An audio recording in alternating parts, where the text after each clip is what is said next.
तुम्ही एक master stroke देताय. त्यानंतर देखील योगींची सभा तुमच्या मतदारसंघात होणार आहे. पुन्हा एकदा मास्टर स्ट्रोक तुम्ही देणार आहात. मोदी साहेबांचं उंची ही आंतरराष्ट्रीय पातळीची आहे. जगभरामधल्या नेतृत्वाला खऱ्या अर्थानं भुरळ या नेतृत्वाची आपल्या त्या ठिकाणी पडलेली आहे. जगभरातली जनता मोदी है तो मुमकिन है असं या ठिकाणी म्हणा लागली आणि महाराष्ट्रामध्ये त्यांचं नव्हे तर जगभरामध्ये त्यांचं कौतुक होतं आहे, त्यांच्या कामाचं कौतुक होतं आहे. त्याच्या पाठोपाठ योगीजी या ठिकाणी आपण जर बघितलं तर एक संत माणूस, पण राजकारणामधला संत कसा असतो आणि जर एखादा ध्येयवेडा संत राजकारणामध्ये आला तर त्याच्या निमित्तानं राष्ट्रनिर्मितीचं काम कशा पद्धतीनं होऊ शकतं.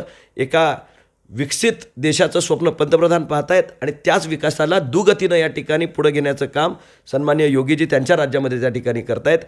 त्यांचे विचार ऐकण्यासाठी प्रेरित होण्यासाठी तरुणांच्यामध्ये प्रचंड त्यांच्या बाबतीतलं या ठिकाणी ग्लॅमर आहे, उत्साह आहे आणि गावागावातला तरुण आज मी बघितलं स्टेटस लावलेले मुलांनी आणि त्या ठिकाणी बघितलं तर त्या ठिकाणी राज तिलक की करो तयारी आ रहे है भगवाधारी अशा पद्धतीचं वातावरण संपूर्ण या ठिकाणी गावागावामध्ये दिसतंय.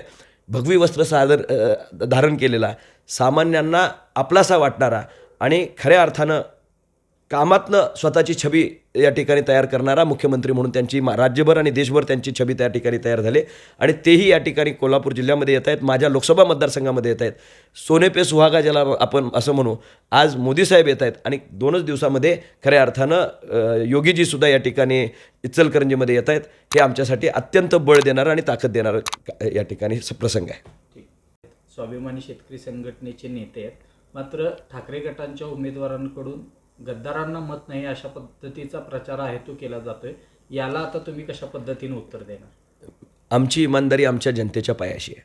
आमची इमानदारी इथल्या प्रश्नांशी आहे. आमची इमानदारी गोरगरीब जनतेला न्याय मिळवून देण्यासाठी आहे. मी खासदार म्हणून जे वचन मागच्या वेळी पंचवार्षिकला दिलं होतं ते पूर्ण करण्यासाठी मी महायुतीचा उमेदवार म्हणून मागच्या वेळी निवडून आलो होतो आणि यावेळीही महायुतीचा उमेदवार म्हणूनच उभा आहे. जे धनुष्यबाण मागच्या वेळी माझं चिन्ह होतं तेच धनुष्यबाण माझं ह्याही वेळी चिन्ह आहे.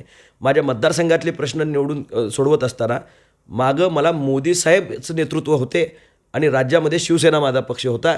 केंद्रामध्ये आम्ही मागच्या वेळी निवडून येत असताना सुद्धा मोदीजींचा फोटो होता.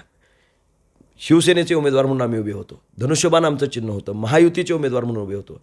गद्दारी आम्ही कुणाशीही केलेली नाही. आम्ही इमानदारी ठेवली. ज्या मतदारांनी आम्हाला निवडून दिलं ते महायुतीचे उमेदवार म्हणून निवडून दिलं. आजही धैर्यशील माने असतील किंवा संजय मंडलिक असतील किंवा राज्यातले जे उमेदवार उभे आहेत हे सगळे महायुतीचे उमेदवार आहेत. ज्या युतीमध्ये आम्ही पूर्वी होतो त्याच युतीचे उमेदवार म्हणून आम्ही पुढे जातो आहे. त्याच्यामुळं आता हे लालछनं लावणारी लोक आहेत हे राजकीय दृष्टीनं त्या ठिकाणी लावतात.